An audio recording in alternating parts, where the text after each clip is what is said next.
अभी 4 दिन भी नहीं हुए तभी कमांडर जुलानी की कुर्सी हिलने लगी है। कमांडर जुलानी ने असद से तो सत्ता छीन ली, लेकिन जुलानी अब एक नई जंग में पड़ गया है।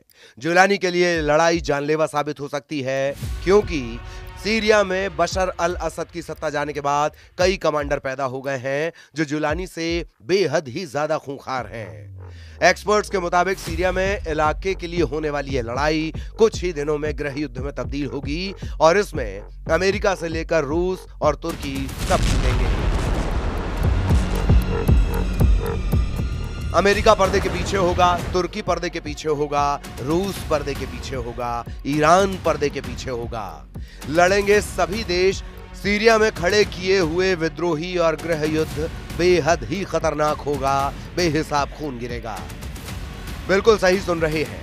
सीरिया को लेकर यह ऐसी भविष्यवाणी है जिसके बारे में एक्सपर्ट्स कह रहे हैं कि ये होकर ही रहेगा, इसे कोई नहीं रोक सकता, क्योंकि सीरिया में सभी देशों के अपने अपने स्वार्थ हैं और दमिश्क पर विद्रोहियों के कब्जे के बाद वो स्वार्थ प्रभावित हो रहे हैं और ऐसा कोई भी देश नहीं चाहता है। सीरिया में हालात खराब हो चुके हैं। अमेरिका के विदेश मंत्री का प्लेन इस वक्त एक्टिव है।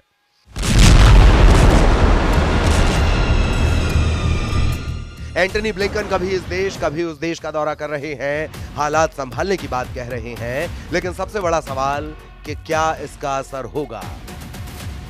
अखबारों में, टीवी पर, मोबाइल पर दमिश्क पर कब्जे के बाद अब तक आप हजारों बार कमांडर जुलानी का चेहरा देख चुके हैं। कमांडर जुलानी को दुनिया का बच्चा बच्चा पहचान चुका है, लेकिन सीरिया में अब भी सैकड़ों नहीं हजारों जुलानी जैसे कमांडर हैं जो मौके की तलाश में हैं। कुछ ने तो सीधी ललकार भी भर दी है। सीरिया में सक्रिय गुटों में खूनी संघर्ष बढ़ते जा रहा है, जिससे सीरिया में नया गृह युद्ध छिड़ने का अंदेशा पैदा हो गया है। फर्स्ट पोस्ट की रिपोर्ट के मुताबिक सीरिया में तुर्की समर्थित सीरियाई नेशनल आर्मी यानी SNA और अमेरिका समर्थित सीरिया डेमोक्रेटिक फोर्स यानी SDF के बीच तनाव बढ़ रहा है। SDF कुर्द, अरब और सीरियन मिलिशिया का गठबंधन है। SNA तुर्की के समर्थन से बने विद्रोही समूह का गठबंधन है।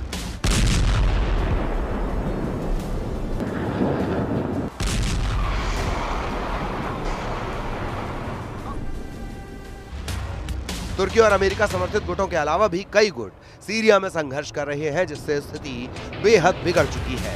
अमेरिका के विदेश मंत्री एंटनी ब्लिंकन कई देशों का दौरा कर रहे हैं। अपने दौरे से पहले पड़ाव पर ब्लिंकन तुर्की पहुंचे।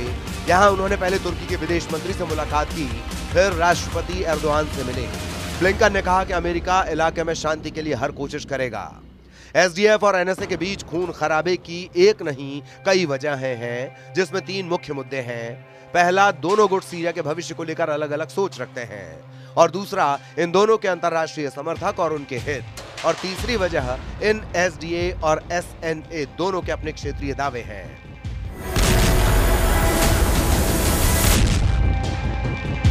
हल्के हरे रंग में सीरिया के नक्शे पर दिख रहे इस सबसे बड़े हिस्से पर HTS कमांडर जुलानी का कब्जा है। पीले रंग में घिरे इलाके पर कुर्द लड़ाकों के SDA का कब्जा है। फिरोजी रंग में दिख रहे इस इलाके पर SNA का कब्जा है। इसमें कोई शक नहीं कि सीरिया के रेगिस्तानी इलाके में दाइश मजबूत हो गया है। ये लोग पहले छिपे हुए थे, अब खुलकर सामने आ गए हैं। जो लोग दाइश से मुकाबला कर रहे थे वो अब नहीं रहे, वो रेगिस्तान में मौजूद हैं और अब हमारे इलाकों में दाखिल हो रहे हैं।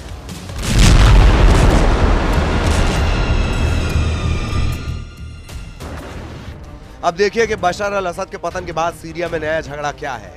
विदेशी मीडिया की रिपोर्ट कहती है कि अमेरिका को जरा भी अंदाजा नहीं था कि विद्रोही महज 11 दिनों में असद को सत्ता से बेदखल कर देंगे और उन्हें अपनी जान बचाने के लिए रूस में शरण लेनी पड़ेगी। अमेरिकी अधिकारी असद के साथ एक समझौते पर बातचीत कर रहे थे। असद के सामने अमेरिका ने जो डील रखी थी उसके मुताबिक सीरिया को हिजबुल्लाह और ईरान के साथ संबंधों को तोड़ना था और बदले में अमेरिका सीरिया के विद्रोह को रौंद देता, जिससे असद की सत्ता सीरिया पर बनी रहती। लेकिन ऐसा हो पाता इससे पहले ही जुलानी ने दमिश्क फतह कर लिया। इस वक्त सीरिया को लेकर अमेरिका और तुर्की आमने सामने हैं। बड़ी बात यह है कि अमेरिका और तुर्की दोनों ही नेटो गठबंधन के सदस्य देश हैं। ऐसे हालात में अब देखना होगा कि अमेरिका किस हद तक सीरिया में डैमेज कंट्रोल कर पाता है।